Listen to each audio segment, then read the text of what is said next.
Welcome to battle for India. രാജ്യം ഒരു വലിയ തെരഞ്ഞെടുപ്പ് പോരാട്ടത്തിൻ്റെ ഒരു വലിയ കാലം പിന്നിട്ടിരിക്കുകയാണ്. മനു, നമ്മൾ നോക്കിയാൽ കഴിഞ്ഞ മാസങ്ങളായി രാജ്യം വിവിധ ഘട്ടങ്ങളിലൂടെ ഒരു തെരഞ്ഞെടുപ്പ് പോരാട്ടം പൂർത്തിയാക്കി.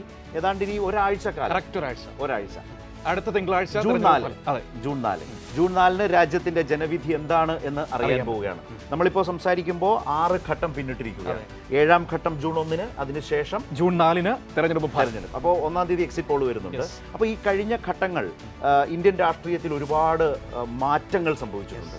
അല്ലെങ്കിൽ വളരെ ആത്മവിശ്വാസത്തോടെ മുന്നോട്ട് പോയ BJPക്ക് അല്ലെങ്കിൽ പ്രധാനമന്ത്രിക്ക് അവരുടെ പ്രചാരണത്തിൽ വരുത്തിയ മാറ്റങ്ങളൊക്കെ ഇന്ത്യൻ രാഷ്ട്രീയത്തിൻ്റെ തെരഞ്ഞെടുപ്പ് രാഷ്ട്രീയത്തിൻ്റെ മാറ്റമാണ് എന്ന വളരെ സൂക്ഷ്മമായിട്ടുള്ള വളരെ ശക്തമായിട്ടുള്ള വിലയിരുത്തൽ വന്നിട്ടുണ്ട്. അവിടെ ഇന്ത്യ മുന്നണി എന്ന പ്രതിപക്ഷ മുന്നണി വളരെ ശക്തമായ നിലയിൽ വിവിധ സംസ്ഥാനങ്ങളിൽ BJP സർക്കാരിനെതിരെ, മോദി സർക്കാരിനെതിരെ കരുത്താർജിക്കുന്നു എന്ന തരത്തിലേക്കുള്ള രാഷ്ട്രീയ നിരീക്ഷണങ്ങൾ ശക്തമായി വന്നിട്ടുണ്ട്. പോളിംഗ് ശതമാനവുമായി ബന്ധപ്പെട്ടുള്ള ഈ കയറ്റിറക്കങ്ങൾ എനിക്ക് തോന്നുന്നു BJP തന്നെ അത് തിരിച്ചറിഞ്ഞിട്ടുണ്ട് എന്ന് തോന്നുന്നു. കാരണം അവരുടെ പ്രചരണ പരിപാടികളിൽ മാറ്റമുണ്ടായതും അതുകൊണ്ട് തന്നെയാണ്. അപ്പോൾ നമ്മൾ ഇതെല്ലാം പറഞ്ഞു വന്നത് ഈ പരിപാടിയിലൂടെ കടന്നുപോയ തെരഞ്ഞെടുപ്പ് കാലത്തിൻ്റെ ഒരു സാഹചര്യത്തിൽ നിന്നുകൊണ്ട് വ്യക്തികളെ, പാർട്ടികളെ, മുന്നണികളെ, രാഷ്ട്രീയ തെരഞ്ഞെടുപ്പ് സംഭവവികാസങ്ങളെയൊക്കെ വളരെ ചുരുക്കത്തിൽ പ്രേക്ഷകരിലേക്ക് എത്തിക്കാനുള്ള ഒരു പരിശ്രമമാണ് ബാറ്റിൽ ഫോർ ഇന്ത്യ. മനു, ഈ തെരഞ്ഞെടുപ്പിൻ്റെ ഒരു വലിയ സവിശേഷതയായി മനുവിന് തോന്നിയത് എന്താണ്? എനിക്ക് തോന്നുന്നു ഈ തെരഞ്ഞെടുപ്പിൻ്റെ ഒരു സവിശേഷത ഇത്തവണ പ്രതിപക്ഷത്തിൻ്റെ ഒരു ശബ്ദം കേൾക്കുന്നു എന്നത് തന്നെയാണ്. അത് ഞാൻ പറയാൻ കാരണം, ആദ്യഘട്ടത്തിൽ 400 സീറ്റ് എന്ന് പറഞ്ഞായിരുന്നു ആദ്യ 2 ഘട്ടത്തിൽ പ്രധാനമന്ത്രിയുടെ ഹിന്ദി പഠിച്ചു കേട്ടോ. അതെ, 400 സീറ്റ് എന്ന് പറഞ്ഞു തുടങ്ങി. പക്ഷേ പിന്നീട് 400 സീറ്റും ഗ്യാരണ്ടിയും ഒക്കെ മാറി പതിവ് ശൈലിയിലേക്ക്, അതായത് തീവ്രവർഗീയതയിലേക്ക് പോകുന്നത് കണ്ടു. അതായത് ഈ 400 സീറ്റൊന്നും കിട്ടാൻ പോകുന്നില്ല, ശക്തമായ പ്രതിപക്ഷമുണ്ട്, ഇന്ത്യ മുന്നണിക്ക് സ്വാധീനമുണ്ട് എന്ന് BJP തിരിച്ചറിയുന്നു. പ്രധാനമന്ത്രിക്ക് ഒരു ഘട്ടത്തിൽ പറയേണ്ടി വന്നു, ഇന്ത്യ മുന്നണിക്ക് അധികാരം കിട്ടിയാൽ എന്ന് 5 പ്രധാനമന്ത്രിമാരുണ്ടാകുമെന്ന് പറയേണ്ടി വന്നു. അതൊക്കെ ഒരു തിരിച്ചറിവിൻ്റെ ഒരു തിരിച്ചറിവ് BJPക്ക് ഉണ്ടായി എന്ന് ഞാൻ വിശ്വസിക്കുന്ന കാഴ്ചകളായിരുന്നു. ശരിയാണ്, മനു പറഞ്ഞതുപോലത്തെ ഒരു കാഴ്ച ഈ തെരഞ്ഞെടുപ്പിൻ്റെ കാഴ്ചയായിരുന്നു.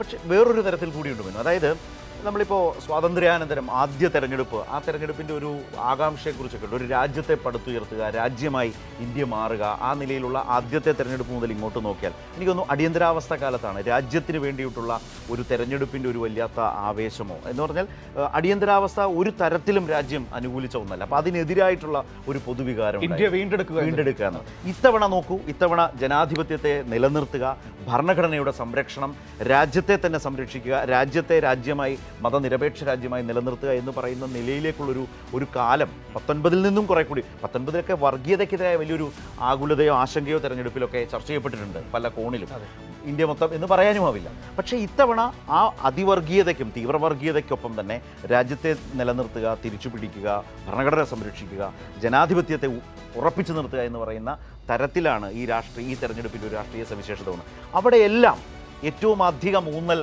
വന്നത് മോദി എന്ന് പറയുന്നൊരു പേരിലേക്കാണ്.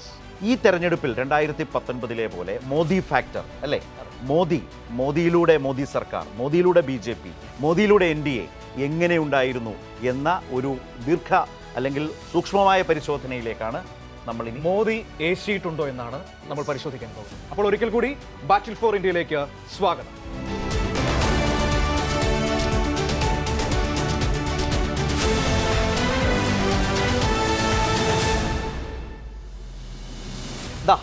ഇതാണ് ഈ തെരഞ്ഞെടുപ്പിലെ ഒരു പ്രധാന ചർച്ചാ വിഷയം.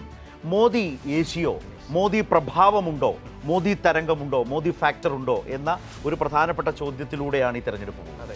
ആ ചോദ്യത്തിനാണ് ഈ തെരഞ്ഞെടുപ്പ് ഉത്തരം നൽകേണ്ടത് അല്ലേ? അതെ. അപ്പോൾ അത് പരിശോധിക്കുമ്പോൾ അതിനകത്ത് ഒരുപാട് ഘടകങ്ങളുണ്ട്, രാഷ്ട്രീയമായ ഘടകങ്ങളുണ്ട്, ജനജീവിതവുമായി ബന്ധപ്പെട്ട പ്രശ്നങ്ങളുണ്ട്, മോദിയുടെ സമീപനമുണ്ട്.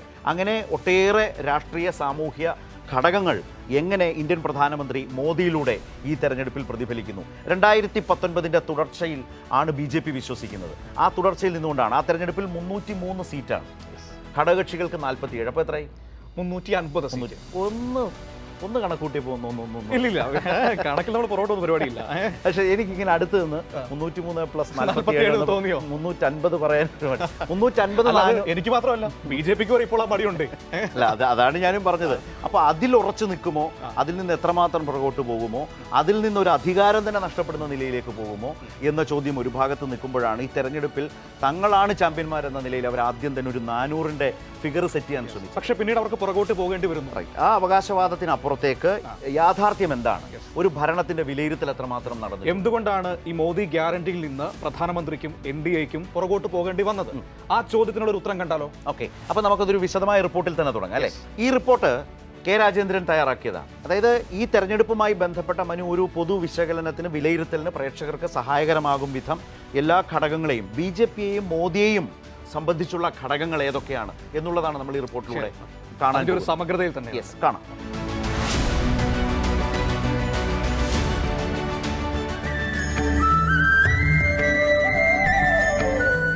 അയോധ്യയിലെ രാമക്ഷേത്ര പ്രതിഷ്ഠ, ഛിന്നഭിന്നമായ പ്രതിപക്ഷം, സംഘപരിവാർ സൃഷ്ടിച്ച സാമുദായിക ചേരിതിരിവ്.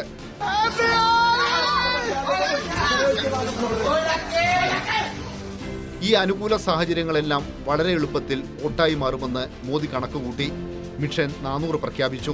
എന്നാൽ ഇലക്ട്രൽ ബോണ്ട് കേസിലെ വിധി മോദിക്കേറ്റ അപ്രതീക്ഷിത തിരിച്ചടിയായിരുന്നു.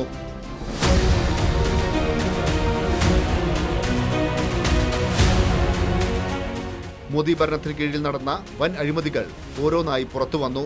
നിർണായകമായത് CPIM general secretary Sitaram Yechury നടത്തിയ നിയമപോരാട്ടമാണ്. മോദി സർക്കാരിനെതിരായ ജനവികാരം ഉയരുന്നതോടൊപ്പം തന്നെ പല സംസ്ഥാനങ്ങളിലും ശക്തമായ പ്രതിപക്ഷ സഖ്യങ്ങൾ രൂപപ്പെട്ടു. മഹാരാഷ്ട്രയിലും ബീഹാറിലും BJPക്ക് കനത്ത തിരിച്ചടി ഉറപ്പാണ്.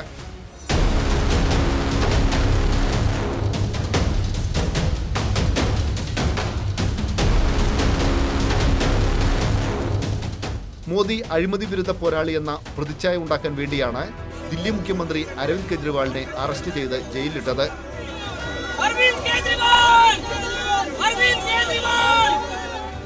മോദിയെ സുപ്രീം കോടതി തിരുത്തി. കൂടുതൽ കരുത്തനായാണ് കെജ്രിവാൾ ജയിലിൽ നിന്ന് പുറത്തു വന്നത്. 4 जून को मोदी सरकार वापस नहीं आ रही है, सब लोग बता रहे हैं. 75 വയസ്സ് കഴിയുന്നതോടെ മോദി പ്രധാനമന്ത്രി സ്ഥാനം ഒഴിയേണ്ടേ എന്ന കെജ്രിവാളിന്റെ ചോദ്യത്തിന് മുന്നിൽ മോദി വല്ലാതെ പകച്ചു. സംഘപരിവാറിൽ മോദിക്കെതിരെ അസ്വസ്ഥതകൾ പുകയുന്നുണ്ട്.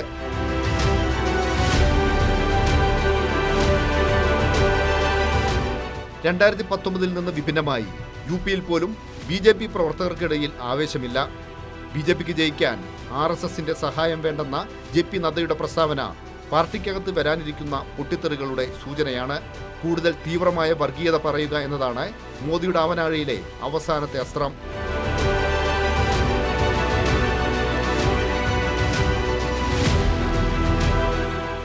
പക്ഷേ ജനം ചർച്ച ചെയ്യുന്നത് ദാരിദ്ര്യത്തെക്കുറിച്ചും തൊഴിലില്ലായ്മയെക്കുറിച്ചും വിലക്കയറ്റത്തെക്കുറിച്ചുമെല്ലാമാണ്.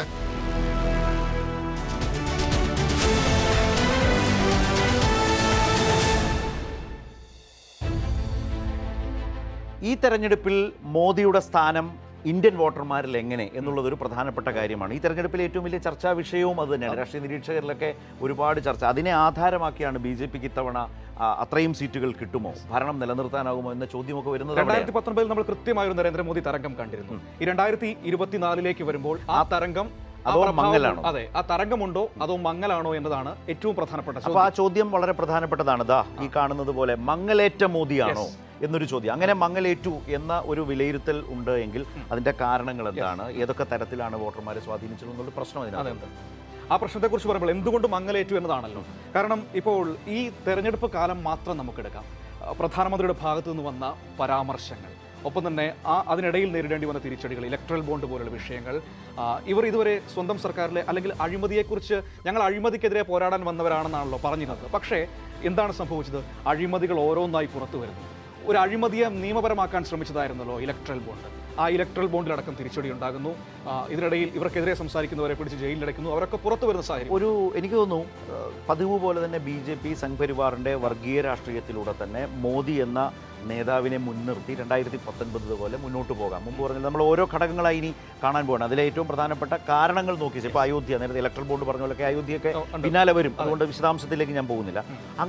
അങ്ങനെ പതിവ് പോലെ വളരെ സുഖകരമായ ഒരു വർഗീയ രാഷ്ട്രീയത്തിൻ്റെ പാതയിലൂടെ തന്നെ വളരെ മെച്ചപ്പെട്ട നിലയിൽ തന്നെ അധികാരത്തിൽ തുടരാം എന്നാണ് വിചാരിച്ചത്. പക്ഷേ അവിടെ ബദൽ മുന്നണി സജീവമാകുന്നു.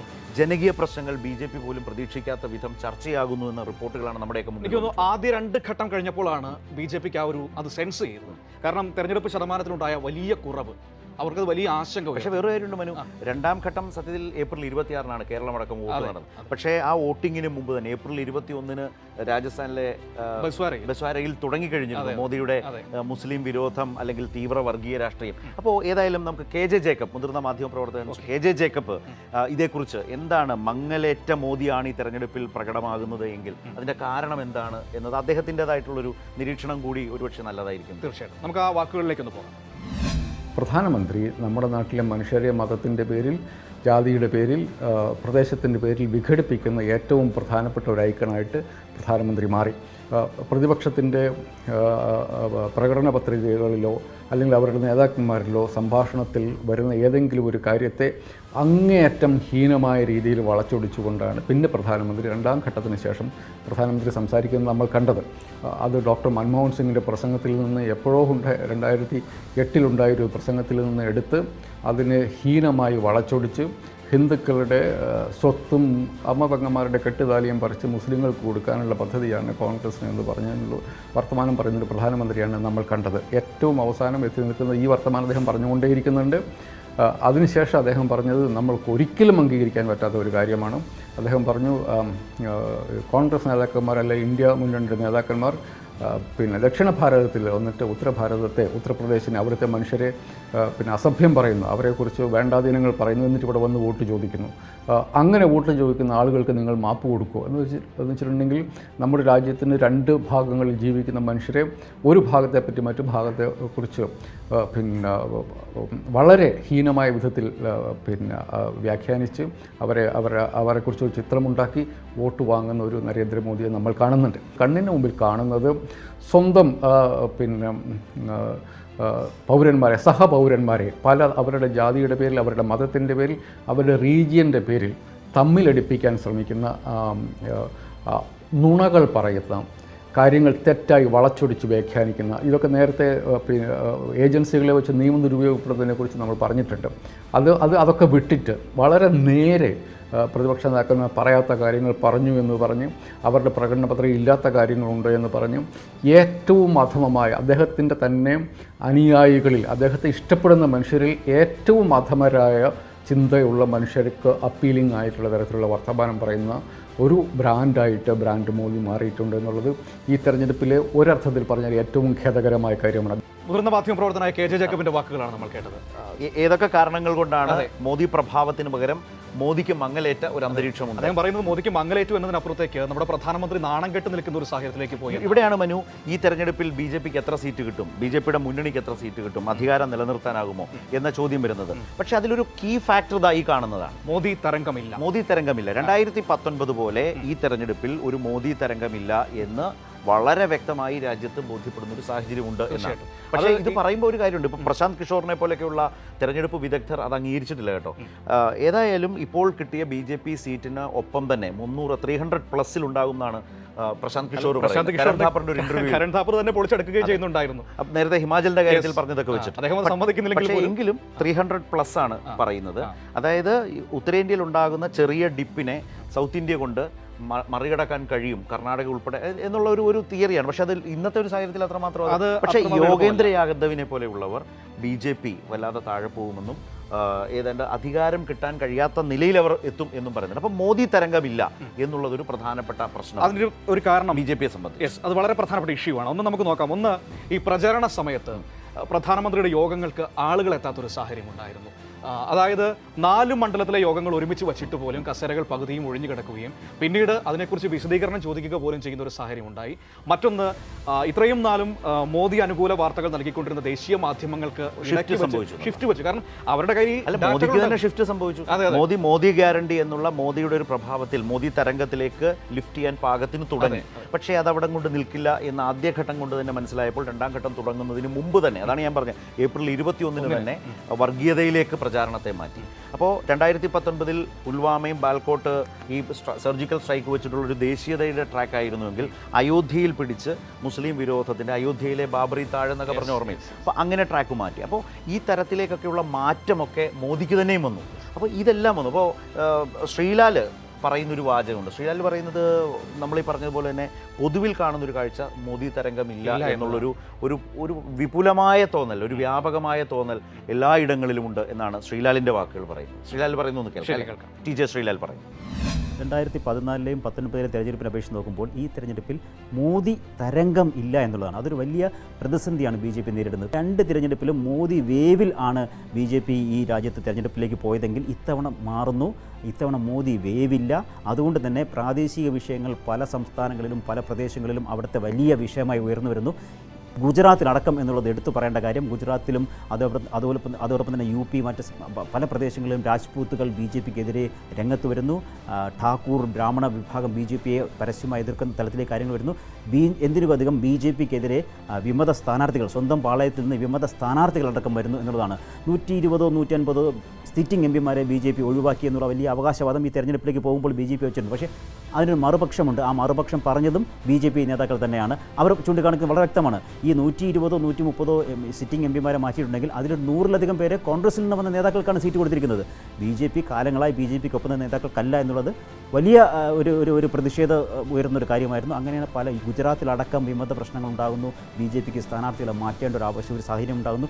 2019 ഈ സാഹചര്യം ഒന്നും പ്രതീക്ഷിക്കാനോ ചിന്തിക്കാനോ പോലും പറ്റില്ലായിരുന്നു. അതുകൊണ്ട് തന്നെ മോദി വേവ് എന്ന സാഹചര്യം ഈ തെരഞ്ഞെടുപ്പിലില്ല.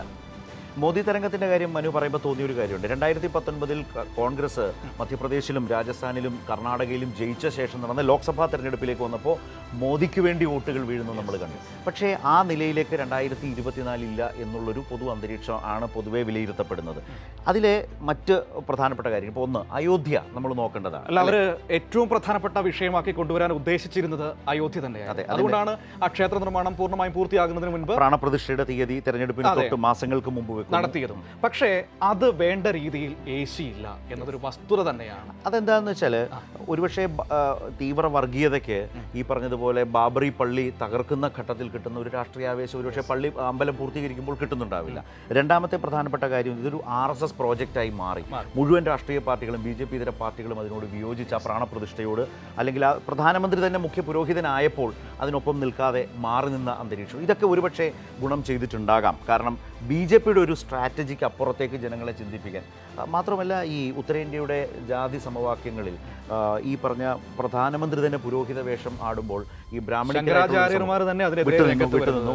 അപ്പോൾ ഈ മേൽജാതിക്കാരെ സംബന്ധിച്ച് അത് വലിയ തോതിലുള്ള ഒരു അകൽച്ചയും. അവിടെ ഒരു പ്രധാനപ്പെട്ട ഘടകം കൂടിയുണ്ട്. എനിക്ക് തോന്നുന്നു അഖിലേഷ് യാദവ് അവിടെ ഒരു നിർണായക ഘടകമായിട്ടുണ്ട്. കാരണം ഈ പറയുന്ന കാര്യങ്ങളെ ഉത്തർപ്രദേശിൽ കൃത്യമായി തുറന്നു കാണിക്കും. ഒരു പരീക്ഷണശാല എന്ന് പറയുന്നത് UP ആണല്ലോ. അവിടെ കൃത്യമായി തുറന്നു കാണിക്കാൻ അഖിലേഷിന് കഴിഞ്ഞിട്ടുണ്ട്. അപ്പോൾ അതാണ് അയോധ്യ വിചാരിച്ച പോലെ BJP വിചാരിച്ച പോലെ ഏശാതിരുന്നത് കൊണ്ടാണ് രണ്ടാം ഘട്ടത്തിൻ്റെ ഒരു ഘട്ടം മുതൽ അല്ലെങ്കിൽ 3 മുതൽ ഇങ്ങോട്ട് പ്രധാനമന്ത്രി വളരെ തീവ്രമായിട്ടുള്ളൊരു വർഗീയത എന്ന് പറയുന്നതിന് അപ്പുറത്തേക്ക് അതിവിദ്വേഷം ആ രീതിയിലേക്ക്. കാരണം ഒരു സമുദായത്തെ ഇങ്ങനെ ഭയത്തിൻ്റെ മുൾമുനയിൽ നിർത്തിക്കൊണ്ട് ഉള്ളൊരു സംസാരമായിരുന്നല്ലോ നമ്മൾ കണ്ടത്.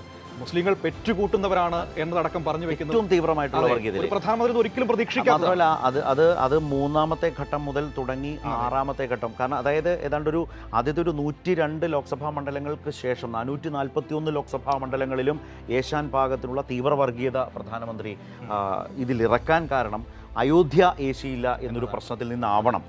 ഷാജി ജോസഫാണ് അതേക്കുറിച്ച് സംസാരിക്കുന്നത്. ഉത്തർപ്രദേശ് സംസ്ഥാനത്തെ സംബന്ധിച്ചിടത്തോളം BJP കരുതിയ രീതിയിൽ കാര്യങ്ങൾ മുന്നോട്ട് പോകുന്നില്ല എന്നത് വളരെ വ്യക്തമാണ്.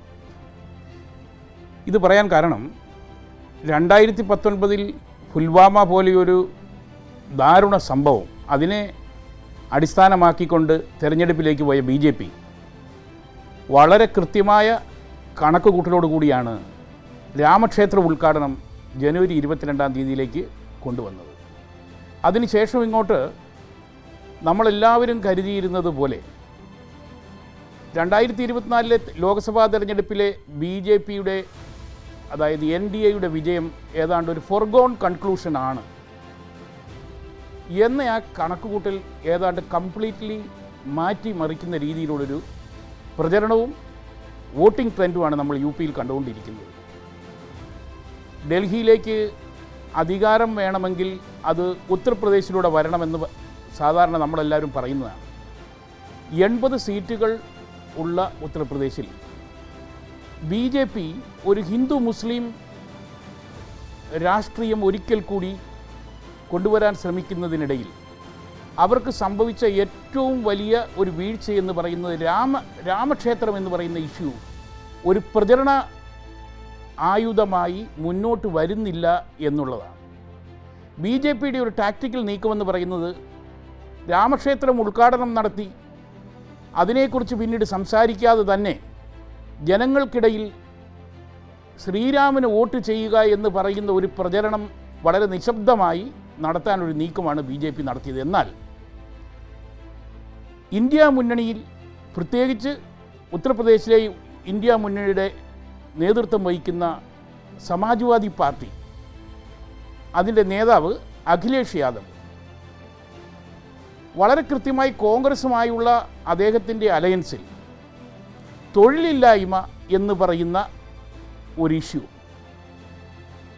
അതുപോലെ തന്നെ കോൺഗ്രസ് ഉയർത്തിക്കൊണ്ട് വന്നിരിക്കുന്ന ജാതി സെൻസസ് എന്ന് പറയുന്ന ഇഷ്യൂ, ഇതിനുമപ്പുറം രാഹുൽ ഗാന്ധിയും അഖിലേഷ് യാദവും ഒന്നിച്ചു ചേർന്നുകൊണ്ട് ഇനിയും ഒരിക്കൽ കൂടെ BJP അധികാരത്തിലേക്ക് വന്നാൽ ഭരണഘടന നേരിടുന്ന ബാബാ സാഹബ് അംബേദ്കർ കൊണ്ടുവന്ന ഭരണഘടനയും അതിൽ നിന്ന് ഇന്ത്യയിലെ സാധാരണക്കാർക്കും അധസ്ഥിതർക്കും പാവങ്ങൾക്കും ലഭിച്ചുകൊണ്ടിരിക്കുന്ന വിശേഷാൽ റിസർവേഷൻ ഫെസിലിറ്റീസും അതുമൊക്കെ എടുത്തു മാറ്റപ്പെടുമെന്ന് പറയുന്ന ഒരു പ്രചരണം നടക്കുന്നത് BJPയെ ഉത്തർപ്രദേശിൽ ഭയങ്കരമായി ഐസൊലേറ്റ് ചെയ്യുകയാണ്.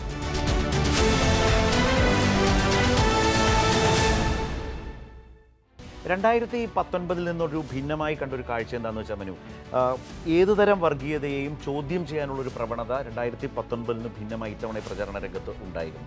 അതുകൊണ്ടാണ് നമ്മൾ ഈ കണ്ട റിപ്പോർട്ടൊക്കെ തെരഞ്ഞെടുപ്പിൻ്റെ ഓരോ ഘട്ടത്തിലും ഇതിനെ ഡിസ്പ്യൂട്ട് ചെയ്ത്, ഈ വാദങ്ങളെ ഡിസ്പ്യൂട്ട് ചെയ്ത് ജനങ്ങളുടെ മുമ്പിലേക്ക് വന്നൊരു സാഹചര്യമുണ്ട്. അങ്ങനെ ഒരു പൊതു അന്തരീക്ഷം ഈ തെരഞ്ഞെടുപ്പിൽ കുറെ കൂടി ഉണ്ടായിരുന്നു. ശബ്ദം നന്നായി ഉയർന്നു കേട്ടിരുന്നു. അത് അതിന് നവമാധ്യമങ്ങൾ, സമൂഹ മാധ്യമങ്ങൾ വലിയ റോള് വഹിച്ചിട്ടുണ്ട്. അപ്പോൾ നമുക്ക് ഏതായാലും വളരെ വേഗത്തിൽ മറ്റു ചില പോയിന്റ്സ് കൂടി ഒന്ന് നോക്കാം. അടുത്തത് തെരഞ്ഞെടുപ്പിൻ്റെ തൊട്ട് പടിവാതിൽക്കൽ നിൽക്കുമ്പോഴാണ് കോടതിയിൽ നിന്ന് വന്ന വിധികളുണ്ടാക്കിയ മാരകമായ പ്രകാരം മോദി ഭരണത്തിന്. അതിലേറ്റവും പ്രധാനപ്പെട്ടത് ഈ ഇലക്ട്രൽ ബോണ്ട് തിരിച്ചടിയാണ്. CPIM general secretary Sitaram Yechury കൊടുത്ത ഹർജിയിലൂടെ നിയമ പോരാട്ടമാണ്. ഒരുപക്ഷെ എനിക്ക് തോന്നുന്നു ലോകത്താദ്യമായിട്ടായിരിക്കാം ഒരു ഭരണകൂടം ഒരു അഴിമതിയെ നിയമവിധേയമാക്കാനുള്ള ശ്രമം. അത് പൂർണ്ണമായും തുറന്നു കാട്ടപ്പെട്ടു. അതിനകത്ത് അതുമായി ബന്ധപ്പെട്ട എങ്ങനെയാണ് കേന്ദ്ര അന്വേഷണ ഏജൻസികളെ BJP തെരഞ്ഞെടുപ്പ് ഫണ്ട് സമാഹരിക്കാനുള്ള ടൂളാക്കി മാറ്റിയത് എന്ന് കണ്ടു. അതിൻ്റെ വിശദാംശങ്ങളൊക്കെ ഒരുപാട് ചർച്ച. അപ്പോൾ മോദി ഭരണം, പ്രധാനമന്ത്രി എപ്പോഴും അഴിമതി രഹിതമാണ് എന്ന് അവതരിപ്പിക്കാൻ ശ്രമിച്ചത് യഥാർത്ഥത്തിൽ നിറഞ്ഞ അഴിമതിയുള്ള ഒന്നാണ് എന്നത് ഗൗരവമായി ചർച്ച ചെയ്യുന്ന വിഷയം. അതിൽ ഇലക്ട്രൽ ബോണ്ട് വളരെ പ്രധാനപ്പെട്ട വിഷയമായി. ഇലക്ട്രൽ ബോണ്ട് അത് കോടതിയാണ്, അത് CPIMന്റെ നിയമ പോരാട്ടം, ഒടുവിൽ കോടതിയിൽ അത് വലിയ തോതിൽ പരാജയപ്പെടുന്നു. അതാണ് നമ്മൾ കണ്ടത്. അപ്പോൾ അത് വലിയ തോതിൽ BJPക്ക് വലിയൊരു ആഘാതം ഏൽപ്പിച്ചത് തന്നെയാണ്. പ്രതിപക്ഷ മുന്നണിയെ സംബന്ധിച്ച് ഈ സർക്കാരിനെ തുറന്നു കാട്ടാൻ കുറെ കൂടി അവസരം അതിലൂടെ ഒരുങ്ങി എന്നുള്ളത് കൂടിയുണ്ട്. അതിലൂടെ എനിക്കൊരു കാര്യം കൂടെ കൂട്ടിച്ചേർക്കാം. അവിടെയാണ് അദ്ദേഹം വല്ലാത്തൊരു ഘട്ടത്തിൽ മോദി തന്നെ നേരിട്ട് കോൺഗ്രസിനെ അദാനിയും അംബാനിയുമായി ബന്ധപ്പെടുത്താൻ ടെമ്പോയിൽ കള്ളപ്പണം, അതായത് അംബാനിയുടെ കള്ളപ്പണം എന്ന പ്രധാനമന്ത്രി തന്നെ പറയുന്ന രാജ്യം കേട്ടു. എനിക്കിതിനകത്ത് എനിക്ക് എടുത്തു പറയാനുള്ള കാര്യം കൂടി, രാജ്യത്ത് ഇടതുപക്ഷത്തിന്റെ സ്റ്റാൻഡ് എന്താണെന്ന് കൂടി ഈ ഒറ്റ കേസ് നമ്മളോട് തെളിയിക്കുന്നുണ്ട്. കാരണം ഇതിനെ ചോദ്യം ചെയ്യാൻ അർഹതയും ധൈര്യവും ഉണ്ടായിരുന്ന ഇടതുപക്ഷത്തിന് മാത്രമായിരുന്നു. ഇലക്ട്രൽ ബോണ്ട് വേണ്ട എന്ന് തീരുമാനിച്ചത് വാങ്ങാതെ, അതിനുവേണ്ടി ഒരു ബാങ്ക് അക്കൗണ്ട് തുടങ്ങാതെ രാഷ്ട്രീയമായി എതിർത്തു, നിയമപരമായി പോരാടി. കോൺഗ്രസും ആ ഘട്ടത്തിൽ വലിയ വിമർശനം നേരിട്ട് കേട്ടോ. കാരണം ഈ അഴിമതി പണത്തിന്റെ പങ്കുപറ്റി എന്നുള്ള പ്രശ്നമുണ്ട്. 2000 കോടിയോളം രൂപ കിട്ടിയിട്ടുണ്ട്. പക്ഷേ ഇന്ത്യ മുന്നണി എന്ന നിലയിൽ മോദി സർക്കാരിനെതിരായ ഒരു പൊതുവികാരത്തിന്റെ ഒരു ഫൈറ്റിന്റെ ഭാഗമായി ഈ വിഷയം ഈ തെരഞ്ഞെടുപ്പിൽ വലിയ പ്രധാനപ്പെട്ട, ഈ മോദിക്ക് മങ്ങലേറ്റതിന്റെ കാരണങ്ങളിലൊന്നായി, ഒരു പ്രധാനപ്പെട്ട കാരണമായി ഇത് വന്നിട്ടുണ്ട്. അപ്പോൾ അയോധ്യയുണ്ട്, അതുപോലെ തന്നെ ഇലക്ട്രൽ ബോണ്ട് തിരിച്ചടിയിലൂടെ വന്ന അഴിമതി, മോദി ഭരണത്തിലെ അഴിമതി എന്ന വിഷയവും പ്രധാനപ്പെട്ടതായി ചർച്ചയായിരുന്നു.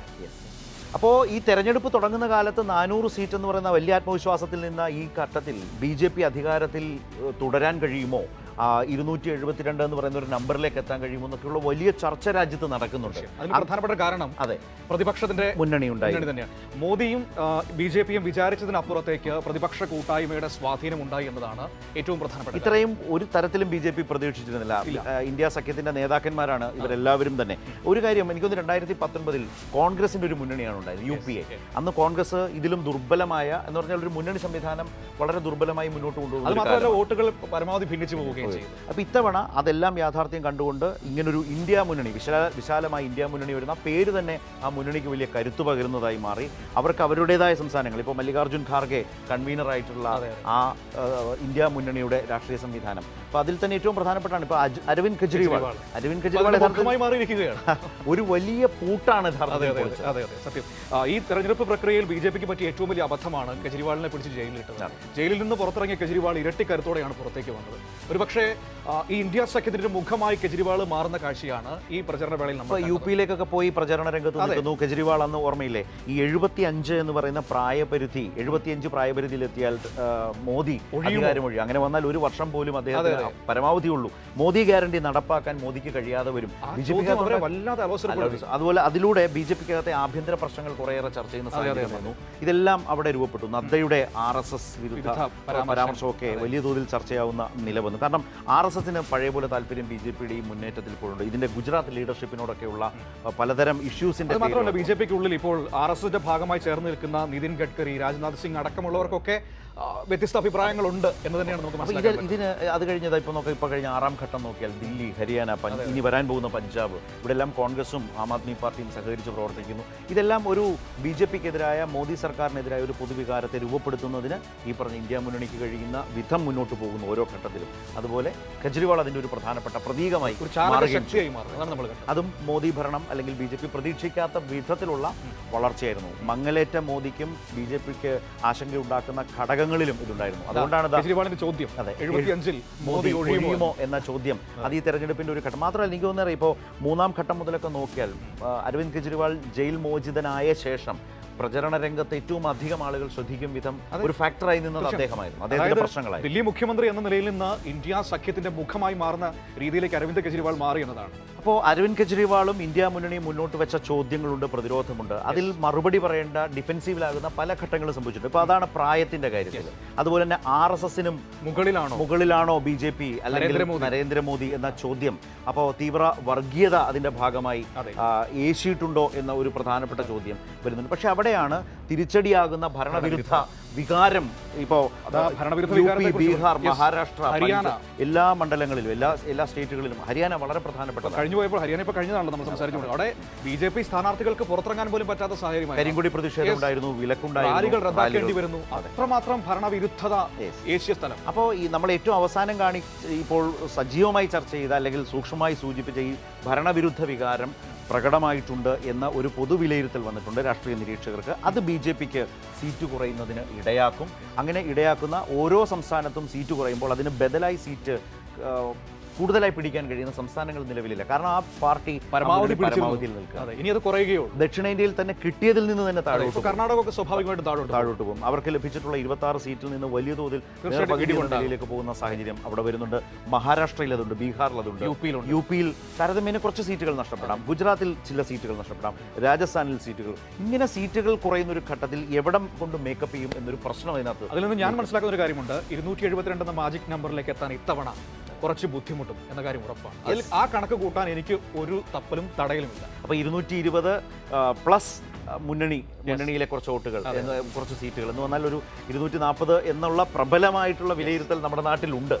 അപ്പോൾ അത് BJP-യെ സംബന്ധിച്ച് ഒട്ടും പ്രതീക്ഷിക്കാത്തൊരു വലിയ ഒരു ട്രെയിനിങ് ആണ് യഥാർത്ഥത്തിൽ തെരഞ്ഞെടുപ്പ്. ഇതിനിടെ വളരെ പ്രധാനപ്പെട്ട ചില കാര്യങ്ങളിലേക്ക് കൂടി പോകേണ്ടത്. അതായത് നമുക്ക് വ്യാപകമായി നമ്മൾ ജനങ്ങളോട് ഒരുപാടിടങ്ങളിൽ സംസാരിച്ചിരുന്നു. അവർ പങ്കുവച്ച പ്രതികരണങ്ങളുണ്ട്, ഉത്തരേന്ത്യൻ പ്രതികരണങ്ങളാണ്. അത് കേൾക്കട്ടെ. അതെ, ഉത്തർപ്രദേശിലും ഹരിയാനയിലും ബീഹാറിലും ഒക്കെ ഞങ്ങളുടെ പ്രതിനിധികൾ ഇങ്ങനെ, ഇപ്പോൾ വിഷ്ണു ആയാലും CB ആയാലും ഇവരെല്ലാവരും പല സ്ഥലങ്ങളിലേക്ക്, രാജേന്ദ്രൻ ബംഗാളിലുണ്ടായിരുന്നു. അപ്പോൾ ഇനിയിപ്പോൾ പഞ്ചാബിലേക്ക് പോകുന്നുണ്ട്, CB ഒക്കെ വീണ്ടും പഞ്ചാബിലേക്ക്. അപ്പോൾ ആളുകൾ സംസാരിക്കുമ്പോൾ ആളുകൾ എന്താണ് ഈ ഭരണത്തെക്കുറിച്ച്, ഉത്തരേന്ത്യൻ ജനത എങ്ങനെ പറയുന്നു എന്നതുകൂടി ഒന്ന് കാണാം അല്ലേ. എന്തിൻ്റെ അടിസ്ഥാനത്തിലാണ് നമ്മളും ഈ വിലയിരുത്തൽ നടത്തുന്നത് അറിയണമല്ലോ. അപ്പോൾ ആ വാക്കുകൾ കൂടി കേൾക്കാം. ज़्यादा महंगा पेट्रोल हो गया, डीजल भी हो गया, किसान भी मार खा रहे हैं भाई, रेट वगैरह भी नहीं मिल रही सरकार में भाई। इस सरकार तो बहुत दुखी हुई है, तो हम चाहते हैं कि सरकार चेंज होती रहे। अब की बार में कांग्रेस के ज़्यादा चांस हैं, क्योंकि ये BJP है, इतना अच्छा काम नहीं। एक तो बेरोजगारी खो दी, 10 साल हो गए ना कोई आज तक रोड राड ये सब हुड्डा साहब के बनाए रोड हैं, इन्होंने कोई काम नहीं किया है। बेरोजगारी चरम पर चल रही है। वो तो 4 साल में क्या करेगा एक जवान, 4 साल में तो छुट्टी भी आएगा, बॉर्डर पर भी रहेगा, वो सारी वो सीन भी नहीं देख सकता। उसके लिए जब वो नाश कर दिया देश का। पेंशन कैसे आएगा, ना उसकी शादी हो, ना उसको नौकरी मिलेगी, ना उसको कुछ, वो तो सफाइल होगी उसका जीवन सारा। सूख रोटी खा लेते हैं नमक से। 8 बीघा किसान हम, 3-4 बीघे ज़मीन पड़ी है, लेकिन क्या करिए, वो उसका बोई थे लील गाह और जानवर चढ़ डाल देती। कहाँ तक रात दिन ताकि साण यानी कितने पब्लिक का मार डाइस। ये गरीबों के लिए ये सरकार बहुत दुखदाई है। बनियानी पहने घूमा करते हैं हम लोग, बताओ क्या खाएं इस सरकार में। अगर सरकार बदल जाए तो प्रभु की इच्छा है, नहीं भाई हमारे बस में तो है नहीं कुछ। अरे विकास का कहीं 2000 रुपया दे, हमका तो 2000 रुपया तो मिले, न पेंशन मिले, 73 साल का उम्र आ गए, कोई कुछ भी नहीं मिलता आज तक। गरीब आदमी के बच्चे नहीं पढ़ पा रहे हैं तो देश का कैसे विकास होगा।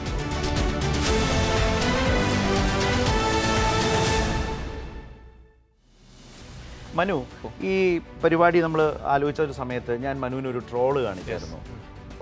നമ്മുടെ മിമിക്രിക്കാർ തോറ്റു പോകുന്നൊരു ലാലു പ്രസാദ് യാദവിന്റെ അത് മാരകമായിരുന്നു. സത്യമായിരുന്നു. അതേക്കുറിച്ച് കൂടി പ്രേക്ഷകരോട് പറഞ്ഞുകൊണ്ട് അവരെ ഒന്ന് കാട്ടിയിട്ട് നമുക്ക് വരാം. സത്യം ഞാനത് കണ്ടപ്പോൾ ചിരിച്ചു പോയിട്ട്. അതായത് പ്രധാനമന്ത്രി ടിപ്പിക്കൽ നരേന്ദ്രമോദി അല്ലേ? ടിപ്പിക്കൽ നരേന്ദ്രമോദി ആ രീതിയിൽ ലാലു പ്രസാദ് യാദവ് ഒരു പൊതുവേദിയിൽ മിമിക് ചെയ്യുകയാണ്. നേരത്തെ പറഞ്ഞതുപോലെ, ശരതനം പറഞ്ഞതുപോലെ, ഈ നമ്മുടെ മിമിക്രിക്കാർ തോറ്റു. അതായത് നമുക്കിപ്പോൾ തൃശ്ശൂരും ഇവിടെയൊക്കെ വന്ന് അദ്ദേഹം പ്രസംഗിച്ചതിൽ നിന്നറിയാം മോദി എങ്ങനെയാണ് മൈക്കിനടുത്തേക്ക് വന്നിട്ട് മോദി കാ ഗ്യാരണ്ടി അങ്ങനെയല്ലേ ആഞ്ഞ് സ്ട്രെസ് ചെയ്യും, വീണ്ടും മൈക്കിൽ നിന്ന് പുറകോട്ട് പോകും, പിന്നെ എന്തൊക്കെയോ പറയും. ഹിന്ദിയിലാണല്ലോ, നമുക്ക് അങ്ങനെ പറയാൻ പറ്റും. ഈ ഒരു ശൈലി ഉണ്ടല്ലോ, മോദിയുടെ ഈ ശൈലി അതേപടി ലാലു പ്രസാദ് യാദവ് ഈ പറഞ്ഞ ഒരു ക്രൗഡ് പുള്ളറാണ്. അപ്പോൾ ആ രീതിയിൽ ആളുകളെ കയ്യിലെടുത്തുകൊണ്ട് ലാലു പ്രസാദ് ഇങ്ങനെ അനുകരിക്കുന്നുണ്ട് നരേന്ദ്രമോദിയെ വേദികളിൽ. കാണാം.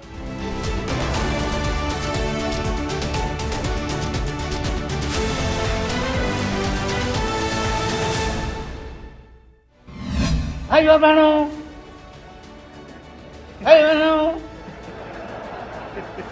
बिजली आई, बिजली मिली तो बिजली। अरे मोदी जी ठीक से बोलो, नहीं तो नस फट जाएगा यार।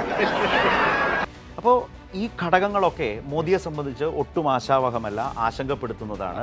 ഇന്ത്യയുടെ ചരിത്രത്തിൽ ജവഹർലാൽ നെഹ്റു മാത്രമാണ് 3 തവണ ഹാട്രിക് ഭരണം നേടിയിട്ടുള്ളത്. അതിലേക്കെത്താം എന്ന പ്രതീക്ഷ നടപ്പാകാനുള്ള സാധ്യത കുറവാണ് എന്ന വിലയിരുത്തൽ വളരെ ശക്തമായിട്ടുണ്ട്. പക്ഷേ അപ്പോഴും മനു, എൻ്റെ ഒരു തോന്നൽ, മോദിയും BJPയും സംഘ്പരിവാറും രാജ്യത്ത് വിതച്ച ഒരു വർഗീയതയുടെ വേരുണ്ട്, അതിൻ്റെ ഒരു ആഴത്തിലുള്ള വേരോട്ടമുണ്ട്.